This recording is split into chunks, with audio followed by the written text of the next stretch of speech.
네 번째 작품은 황폐화된 지구를 살리고자 긴 전투를 벌이는 영웅들의 디스토피아 판타지 레스토랑의 발표입니다.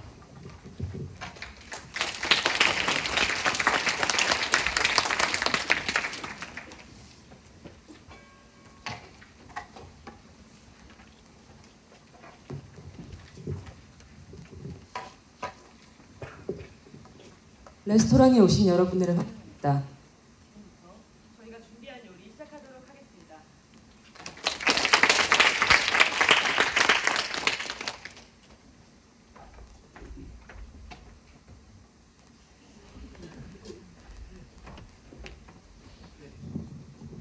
안녕하세요.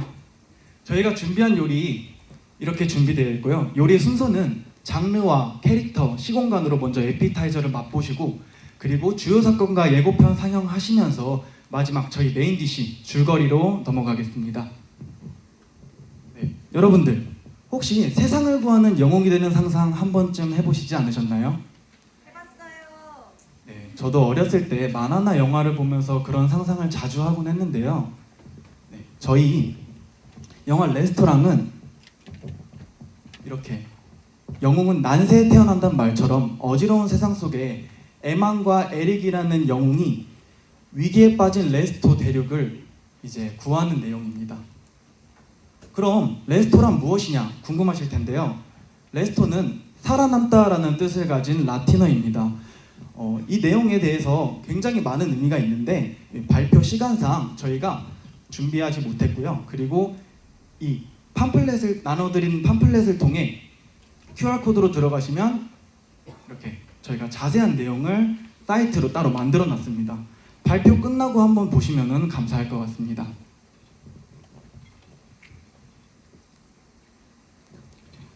네, 그러면 본격적으로 들어가기 앞서 저희가 무슨 장르로 만들었는지 아셔야 될 것 같은데요.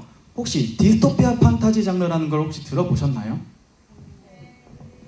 네, 디스토피아 판타지는 유토피아와 반대로 가장 암묵적인 세계를 그려내는 장르인 디스토피아와 여러분들이 쉽게 접할 수 있는 판타지를 결합한 그런 장르입니다. 그리고 이제 저희 인물이 굉장히 중요하겠죠. 주요 인물 딱 6명만 설명드리고 내용 넘어가도록 하겠습니다. 네, 첫 번째로 에릭입니다. 에릭은 2세대 초능력자로 굉장히 강한 힘을 가지고 있습니다. 형인 에만보다 늦게 태어났지만 훨씬 더 이제 강한 능력을 가지고 정의롭고 그리고 승부욕이 강한 성격을 가진 그런 인물입니다. 네, 두 번째로 에마는 1세대 초능력자로 자신의 동생이 있지만 동생보다 약한 능력을 가졌기 때문에 동생에게 어느 정도 열등감이 있는 그런 인물입니다. 그리고 마지막 리브스는 과거 전쟁 영웅인 아버지를 따라 이제 군인의 꿈을 키웠고 그렇게 엘리트 군인으로서 성장하는 일반인입니다. 그리고 레스토의 대통령 마크입니다. 이 마크가 어떻게 레스토의 대통령이 되었느냐?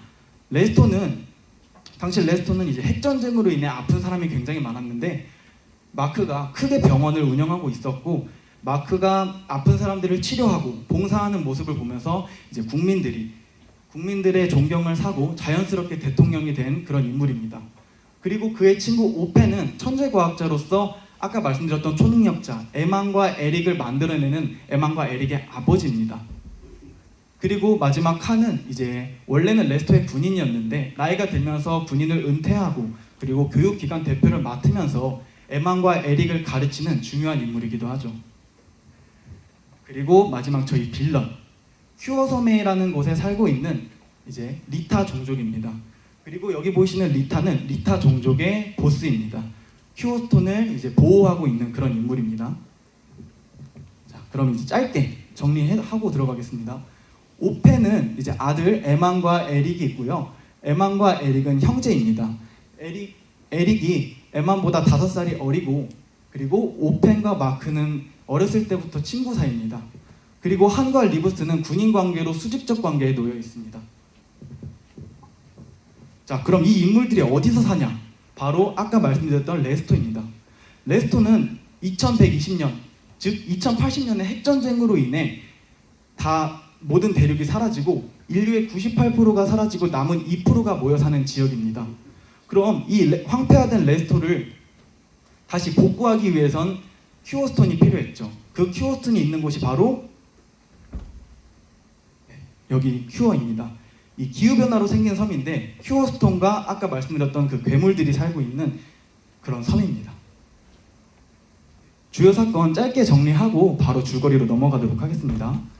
2080년의 지구 핵전쟁으로 레스토 황폐화가 시작됐고 그 황폐화를 막기 위해 천재과학자 오펜은 큐어섬과 큐어스톤을 발견하게 됩니다. 그럼 이 큐어스톤을 얻기 위해서 초능력자들을 탄생시켜야겠죠. 에만과 에릭이 그렇게 해서 탄생이 되었고 이제 에만이 1차 파견팀에 배정되었고 임무를 실패하고 맙니다. 그렇게 해서 이제 더 강한 에릭이 2차 파견팀에 배정되었기 때문에 당연히 임무를 성공했겠죠.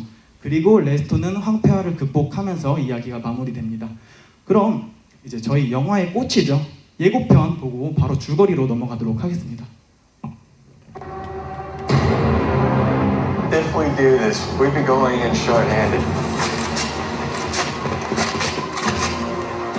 You trust me? I do. What the hell? What on earth are they fighting here?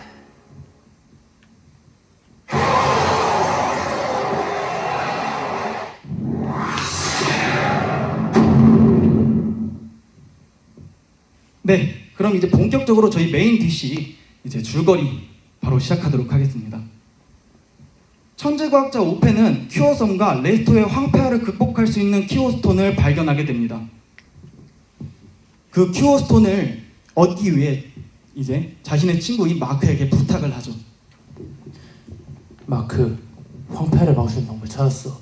군대 파견팀 하나만 창설해줘. 좋아, 다른 것도 필요하면 얼마든지 말해. 그렇게 이제 마크는 부탁을 들었고 일반인으로만 구성된 초엘리트 군인으로만 구성된 이제 큐어 프로젝트를 위해 리브스의 아버지와 하늘 주축으로 비공식 파견팀을 창설하게 됩니다.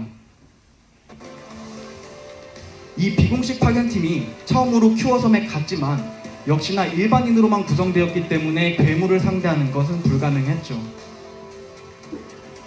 철수하라. 그렇게 리브스 아버지는 불가능하다는 판단 하에 본인의 목숨을 내놓는 대신 팀원 모두를 살리는 선택을 합니다. 이제 그러면 리브스 아버지가 희생했기 때문에 한과 그 남은 군인들이 살아남았겠죠. 그 군인들은 이제 임무를 실패 후 이제 쓸쓸한 발걸음으로 레스토로 복귀하게 됩니다. 그리고 한이 복귀 후에 바로 오펜에게 큐어의 상황을 보고하죠.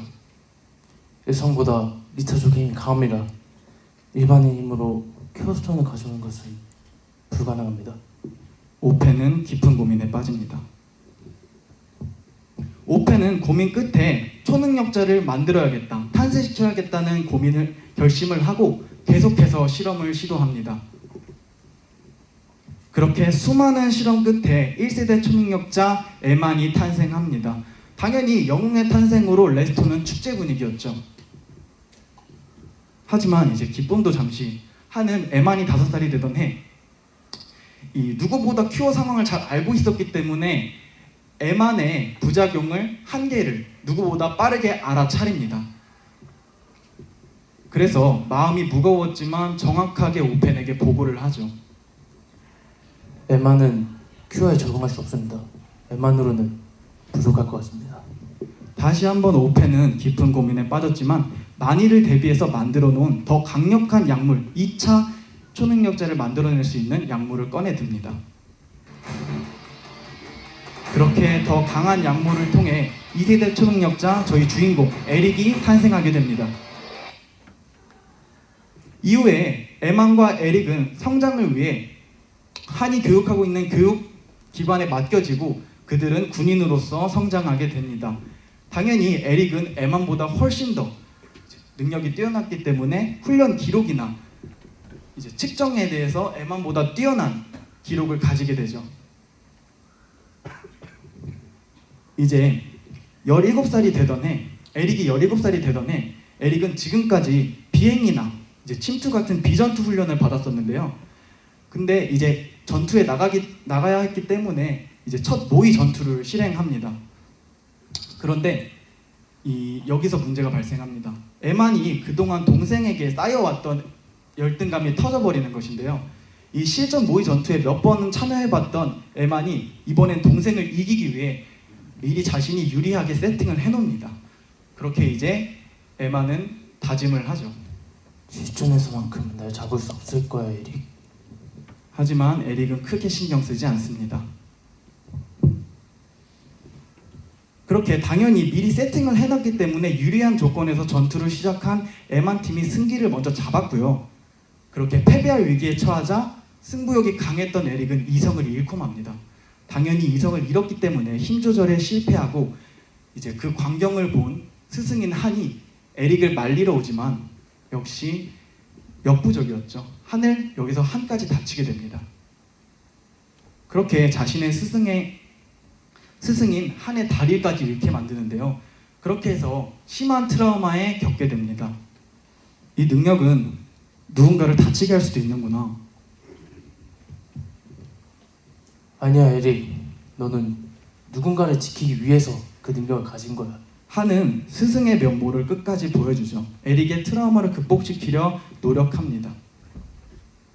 그렇게 시간이 흐르면서 에릭과 에만, 리브스는 점점 성장해 갔고 에릭은 그 사이에 트라우마를 극복하면서 진정한 군인으로 거듭납니다. 그렇게 9년 후 공식적으로 큐어 프로젝트 팀을 창설하는데요. 에만과 리브스는 1차 파견팀에 배정이 되고 에릭은 2차 파견팀의 리더로 배정이 됩니다. 그렇게 1차 파견팀이 먼저 큐어로 나서게 됩니다. 에만은 빠르게 큐어스톤의 위치부터 확인을 하러 가죠. 큐어스톤 위치 확인 완료. 에만, 여기 문제가 생겼어. 하지만 문제가 생겼습니다. 여기서 문제가 무엇이냐? 바로 에만이 큐어스톤을 위치에 확인하러 간 순간 리타가 깨어나 리브스 왕, 일반인 군인들이 위치해 있던 그곳으로 가서 공격을 하게 되죠. 그렇게 해서 리브스와 군인들의 위기에 처하고 에만이 빠르게 도우러 갔지만 이미 리브스 한 명만 살아남고 나머지 아래 군인들은 전부 전멸하게 됩니다. 면목이 없습니다. 괜찮아, 너희 최선을 다했다. 레스트로 복귀한 에만과 에릭은 면목이 없다는 이제 대사를 하면서 자신들의 잘못을 뉘우칩니다.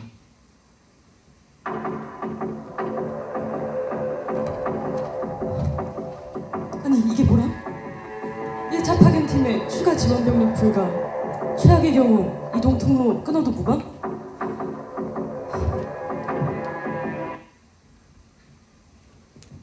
에만, 난 더 이상 마크를 자를 수 없어. 이젠 군부 정치로 전환한다. 날 도와줘. 네, 여기서 리브스는 마크의 사무실에서 나오던 중 우연히 비밀 문서를 발견하게 됩니다.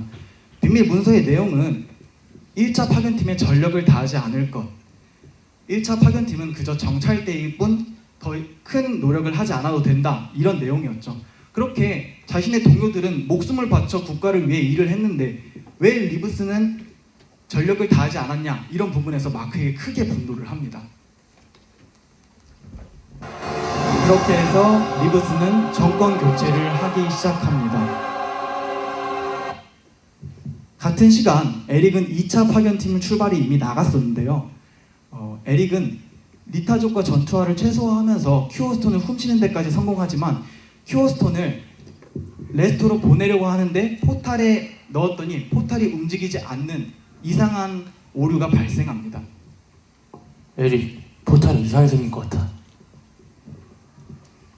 그 이유는 리브스의 정권 교체로 레스토에선 내전이 일어났었고 내전 중 에릭이 설치했던 포탑이 어느 정도 손상이 되었던 거죠. 네, 여기서 잠깐 설명을 드리자면 포탈의 경우 레스토와 큐어를 연결할 수 있는 유일한 장치로 두 곳 모두 정상적으로 설치되어 있어야 큐어스톤을 큐어 포탈에 넣었을 때 레스토로 안전하게 이동될 수 있는 그런 장치입니다. 에릭은 포탈에 이상이 생긴 것을 확인하고 곧바로 레스토로 빠르게 복귀합니다. 이게 무슨 짓이야, 리브스? 넌 아직 마크를 몰라, 에릭. 다시 큐어로 돌아가게 되는데요. 이 돌아가기 전에 당연히 내전 중이었던 어지러운 상황 속 레스토를 빠르게 다시 질서를 잡고 리브스를 진압하면서 이제 자신의 원래 임무였던 큐어로 돌아가게 됩니다. 그렇게 큐어로 돌아갔지만 이제 리타가 이미 너무 많이 화가 난 상태였죠. 그리고 어쩔 수 없이 리타와의 전투를 결심을 합니다. 근데 아까 레스토에서 이제 리브스를 진압하면서 힘을 너무 많이 사용하고 온 에릭은 리타와의 전투를 버거워하면서 자신의 형인 에만의 힘을 필요로 하고 형에게 연락하게 됩니다. 형, 지금 형이 필요해. 네가 혼자 할 수 있잖아. 언제나 그랬듯이. 그리고 너도 알잖아. 내가 큐어로 가봤자 너한테 도움이 되겠어? 내가 갈게. 전부를 데리고. 리타가 스톤을 삼켰어. 리타를 데리고 내가 레스토로 직접 갈 거야. 미쳤어? 그건 너도 위험해. 왜 이렇게까지 스톤에 집착하는 거야? 우린 그렇게 태어났으니까.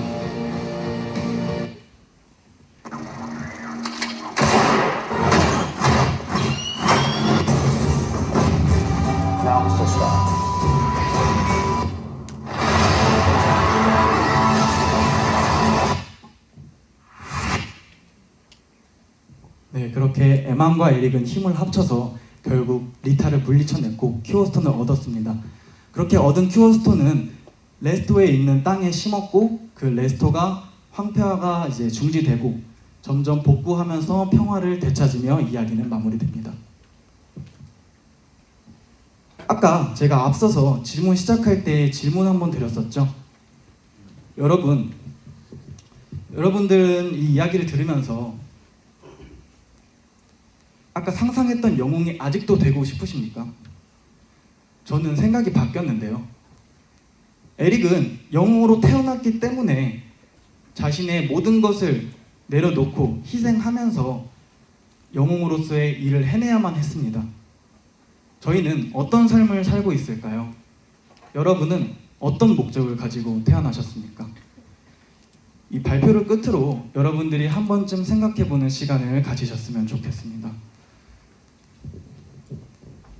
네, 그럼 이만 저희가 준비한 요리 레스토랑이었고요. 레스토랑으로 오세요.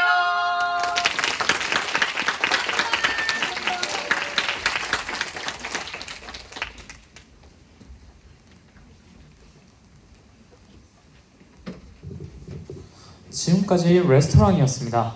관람객 여러분들은 전과 동일하게 평가지의 레스토랑에 대한 평가를 진행해 주시길 바랍니다.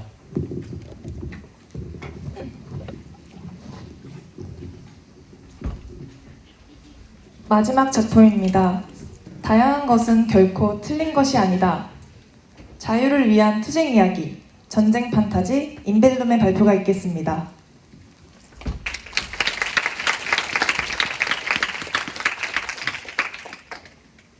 시작하기 전에 영상 먼저 보겠습니다.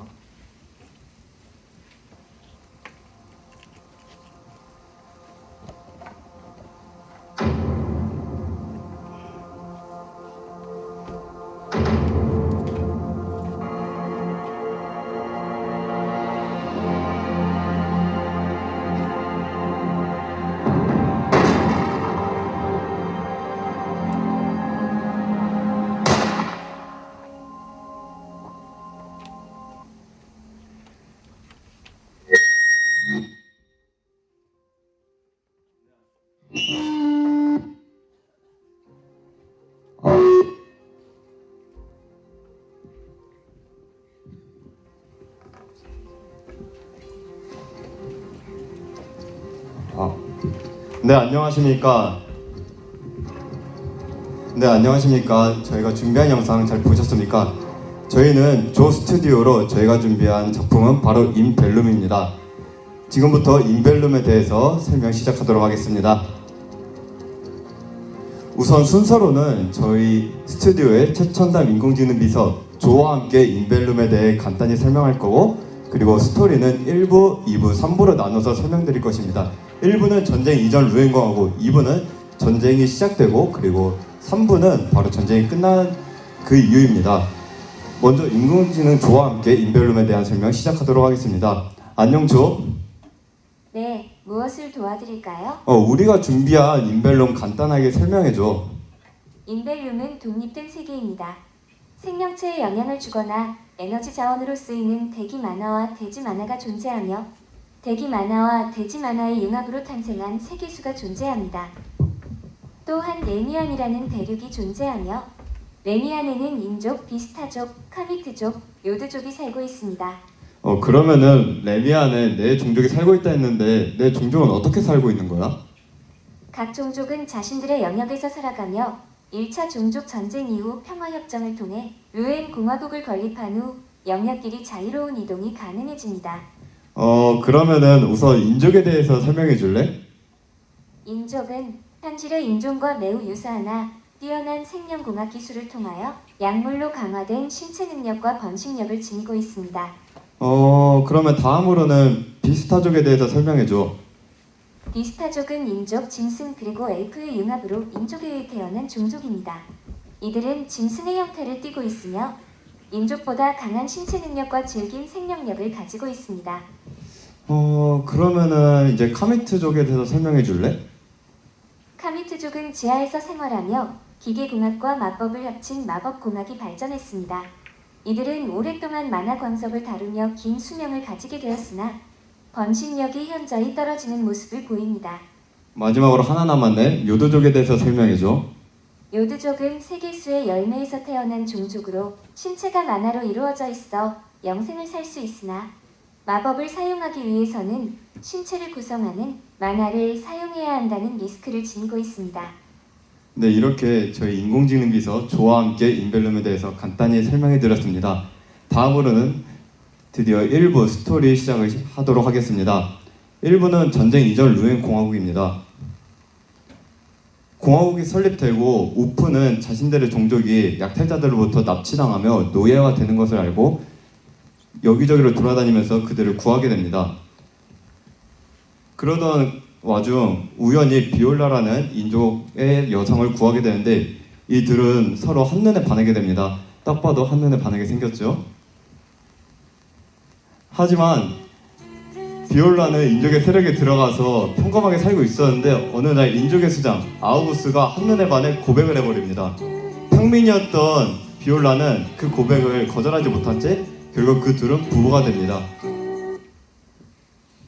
비올라가 부부가 되는 사이에 우프는 비스타족의 부족들을 모두 합하여 드디어 비스타족의 진정한 수장으로 등급하게 됩니다.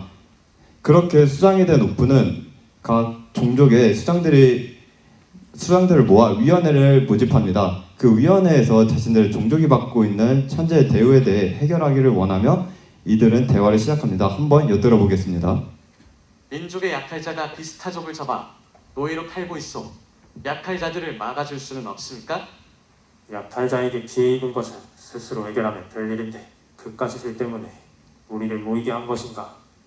약탈자 따위에게 당한 게 뭔 자랑이라고. 역시 하등한 종족답구만. 인족의 수장인 아우구스와 요드족의 수장인 위그드는 비스타족에게 딱 그렇게 친절하지 못하고 오히려 무시하며 핍박하는 종족이기 때문에 이 둘은 비스타족을 무시하고 위원회를 뛰쳐나갑니다. 하지만 그 모습을 보며 카미트의 족장인 라스텔은 곰곰이 생각해 봅니다. 그 생각 또한 한번 저희가 엿들어 보겠습니다. 공화국의 골이 점점 깊어지는구만. 조만간 큰 일이 벌어지겠어. 결국 이렇게 위원회가 마무리되고 라스텔과 그리고 우프만 남았는데 라스텔은 우프에게 한 가지 거래를 제안하게 됩니다. 그 거래 내용 또한 저희가 한번 들어보도록 할게요. 자네 곧 무기가 필요할 것 같네만 나와 무기 거래를 하는 것이 어떤가? 그게 무슨 소리입니까? 나는 과거의 전쟁을 되풀이할 생각이 없습니다. 지하는 고마우나 이 이야기는 못 들은 것으로 하겠소. 그대의 생각은 잘 알겠네. 허나 아직 내 제안은 유효하니 나중이라도 거래하고 싶은 마음이 든다면 연락주게나. 결국 우프는 위원회에서 자신이 원하고자 하는 바를 얻지 못하며 다시 자신의 세력으로 돌아갑니다. 그렇게 세력으로 돌아간 우프는 더 이상 공화국으로부터의 희망을 느끼지 못하고 독립선언을 하게 됩니다. 하지만 이 독립선언은 인족에게 매우 큰 파장을 일으킵니다. 바로 전쟁 찬성파와 반대파로 나누게 합니다. 전쟁 찬성파는 우프의 이러한 독립선언을 전쟁 선포라고 받아들이며 이들 세력은 아우구스를 중심으로 신흥 정치 세력들이 주를 이루고 있습니다. 이들은 전쟁을 통해서 기존의 기득권층 세력을 물리치고 자신들의 정권을 잡고자 했죠. 반대로 전쟁 반대파는 기존의 개우 공신 기득권층들이 주를 이루고 있으며 이들은 아우구스와 대응하기 위해 그의 안에 바로 비올라를 수장으로 세웁니다. 그렇게 이들은 서로 팽팽한 대립을 하다가 결국에는 내전으로 발발하게 되는데 이 내전은 생각보다 그리 길지 못합니다. 왜냐하면 한 가지 사건이 생기기 때문이죠. 그 사건은 바로 우프와 비올라가 서로 은밀하게 미래를 가지며 어느새 사랑을 쌓으며 연인관계로 발전돼 있었던 겁니다. 한마디로 비올라는 불륜을 한 것이죠. 하지만 이 사실 바로 아우구스가 알아차려버립니다. 결국 비올라가 중심으로 있던 전쟁 반대파는 대부분 숙청을 당하게 됩니다.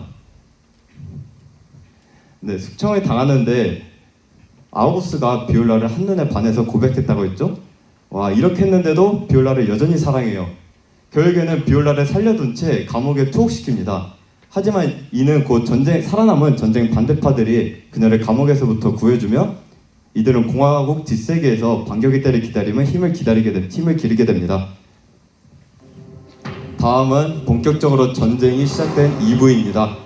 네, 전쟁의 시작은 인족이 비스타족에게 전쟁을 선포하기 시작하며 전쟁이 드디어 시작이 되었죠. 이때 요도족 또한 전쟁에 참전하였는데 이들은 비스타족이 자신들의 오점이라고 생각해서 이들을 멸족시키자 했습니다. 왜냐하면 비스타족은 인족이 엘프와 짐승 그리고 자신들의 인족을 합성해서 만든 생명병기인데 엘프들은 흉한 비스타족이 자신들이랑 같은 만화가 흐른다는 것이 매우 치욕스러워 전쟁에 참전한 것이죠. 전쟁은 생각보다 빨리 끝날 것 같았습니다. 당연한 거겠죠? 비스타족 하나랑 그리고 인족, 요도족이 연합군이 싸우는데 2대1이잖아요. 무조건 지게 돼 있는데 이때 비스타족이 각성을 하고 맙니다. 바로 몸 안에 있던 엘프의 만화가 각성되면 혈폭화라는 능력을 얻게 되는데 이 혈폭화는 엘프의 만화를 통해 신체를 강화시키는 것이죠. 이 능력이 너무나도 뛰어나서 전쟁은 팽팽하게 흐르기 시작합니다. 그러다 보니 서로 출혈이 커지면서 인족의 왕 아우구스는 한 가지 생각을 떠올립니다. 바로 새 종족에게 무기를 공평하게 거래하던 카미트족을 찾아갑니다. 그리고는 카미트족이 고질적으로 겪고 있던 식량난을 빌미 삼아 비스타족에 대한 카미타족의 무기 지원을 중단시켜버립니다. 결국에는 이렇게 되자 전쟁의 기세는 급속도로 인족과 요도족에게 유리하게 흘러가며 결국 비스타족은 최종 방어선까지 밀리게 됩니다. 비스타족은 이대로 밀리면 안 된다. 왜냐하면 밀리면 끝이니까 결국에는 마지막 온 힘을 모아 전투를 준비합니다. 인족과 요도족 또한 생각보다 길어진 전쟁을 통해서 출혈이 없진 않았습니다. 이들 또한 전쟁을 빨리 끝내기 위해 마지막 힘을 다해 전투를 준비하죠. 그리고 드디어 전쟁이 시작되는 뿔라팔 소리가 들립니다. 전쟁은 생각보다 치열했습니다. 비스타족도 더 이상 물러날 곳이 없자 목숨을 내걸고 용감하게 싸웠으나 결국에는 졌습니다. 네, 졌고 우프가 결국에는 인족에게 생포되고 마는데 우프는 생포되고 바로 인족에서도 슬람으로 끌려다니게 됩니다. 이어서 마지막으로 그 이야기의 끝, 우프의 처형식 그 이유인 3부입니다. 온몸에 쇠사슬을 감긴 채 우프는 슬람의 중앙 광장으로 터덜터덜 걸어갑니다. 하지만 그의 눈에는 여전히 분노가 서려 있었죠. 결국에는 그 분노가 폭주하며 쇠사슬을 전부 풀어버립니다. 그렇게 폭주를 하며 인족의 민간인, 군인들을 전부 죽여버립니다. 눈앞에 있는 모든 생명체를요. 하지만 세 발의 총성이 들리면서 우프는 쓰러지게 되죠. 몸에 세 발의 총알이 박히니까 더 이상 살 수 없었던 우프는 결국 차디찬 광장바닥에 쓸쓸하게 죽음을 맞이합니다. 그리고 난 다음에 아우구스는 전쟁이 끝났기에 이제 소홀했던 내정을 돌보기 시작합니다. 하지만 전선에서 싸운 거는 아우구스 세력이었기 때문에 상당히 약해져 있었습니다. 그런데 이때를 놓치지 않고 뒷세계에서 힘을 기르던 전쟁 반대파 비올라를 중심으로 하여 슬람 쿠데타가 일어납니다. 아우구스 세력은 무기력하게 무너지며 결국 비올라는 새로운 인족의 수장이 되죠.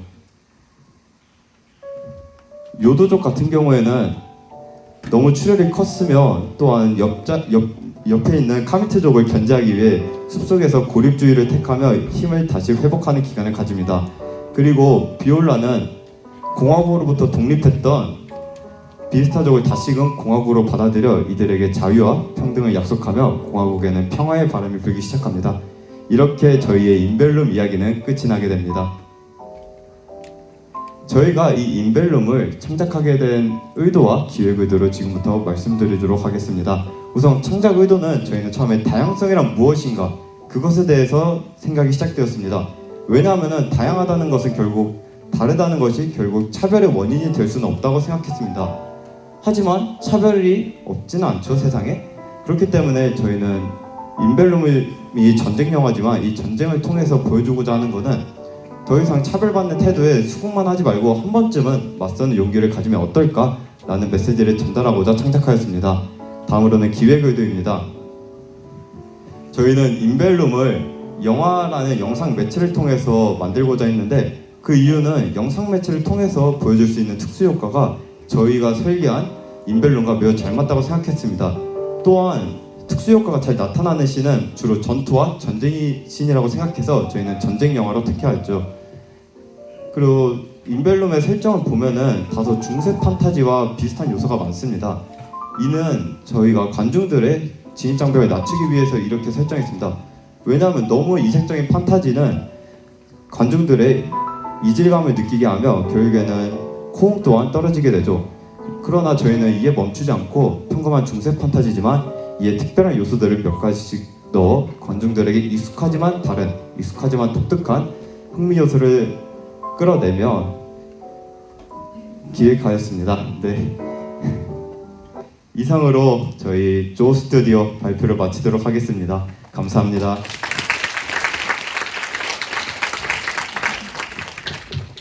지금까지 인벨룸의 발표였습니다. 관람객 여러분들은 저와 동일하게 인벨룸에 대한 평가를 진행해 주시길 바랍니다.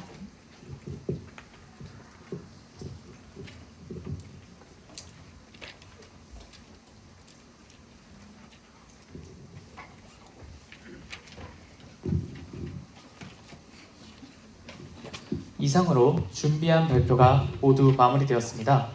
발표의 사회를 보면서 다양한 장르의 여러 판타지들이 있다는 것에 굉장히 놀라웠는데요. 마지막으로 발표에 참여해주신 작가분들을 소개할 차례입니다. 마이크를 잠깐 이번 행사를 기획한 총괄 감독님에게 넘기도록 하겠습니다.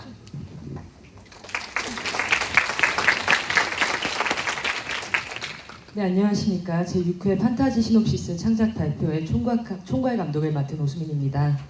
지금부터 참여 작가진분들의 인사가 있겠습니다. 발표회에 참여한 모든 작가분들은 앞으로 나와주시면 감사하겠습니다.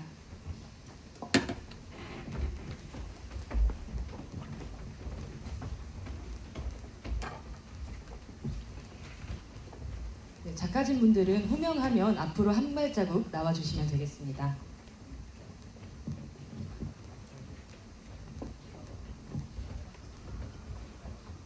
줄로 설까요?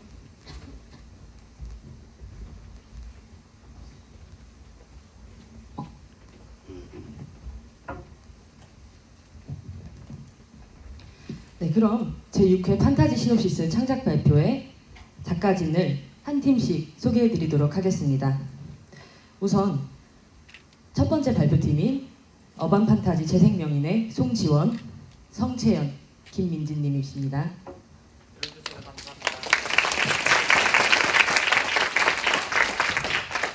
네, 두 번째 발표팀인 스페이스 오페라 로드 판타지 이드리스의 백도현, 신성환, 이태수 님이십니다. 네, 세 번째 발표팀인 퓨전 현대 판타지 멸망할 세상 속 회귀자의 사연의 송지윤, 전혜민, 응엔티티응, 황정훈 님이십니다. 네 번째 발표팀인 디스토피아 판타지 레스토랑의 안지훈, 이동준, 응웬탄딘 그리고 오수민입니다. 마지막 발표팀인 전쟁 판타지 인벨룸의 정지명, 오유택, 이종민님이십니다.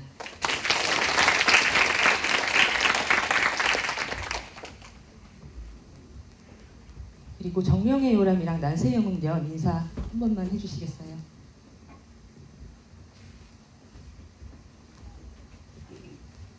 박수 부탁드립니다.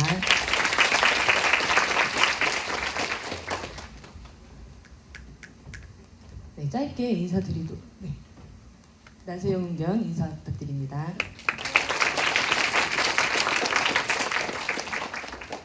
네, 그럼 짧게 마무리 멘트 하고 마치도록 하겠습니다. 네, 이번 발표회는 다들 아시겠지만 문화기술과 스토리텔링 수강생 분들께서 한 학기 동안 열심히 제작한 판타지 시놉시스를 바탕으로 제작한 발표회입니다. 그동안 고생해주신 참여 작가분들과 객석을 채워주신 관객 여러분들께 진심으로 감사드립니다. 귀한 시간을 내어 자리를 빛내주신 만큼 저희가 준비한 발표회가 즐거운 시간이 되었기를 바랍니다. 또한 이렇게 많은 분들과 함께할 수 있도록 자리를 만들어주시고 세심하게 지도해주시는 장노현 교수님께 감사 인사드립니다. 오늘 발표회가 마무리된다고 생각하니까 전 좀 시원섭섭한데요. 늘 문과대 로비에서 모여가지고 작업을 많이 했습니다. 이제 그런 작업이 안 생긴다고 하니까 조금 마음이 안 좋네요. 네, 부족했더라도 너그럽게 봐주시고 재밌게 즐겨주셨으면 좋겠습니다. 오늘 함께해주신 투자자분들께서 보내주신 응원과 박수를 잊지 않겠습니다. 다시 한번 감사 인사드리며 마치도록 하겠습니다. 감사합니다. 네, 이상으로 발표회를 마치도록 하겠습니다. 관람객 여러분들은 나가실 때 뒤에 있는 진행 요원들에게 받으신 평가지를 제출해 주시길 바랍니다. 지금까지 제6회 판타지 시놉시스 창작 발표회를 관람해 주신 모든 여러분 감사합니다. 감사드립니다.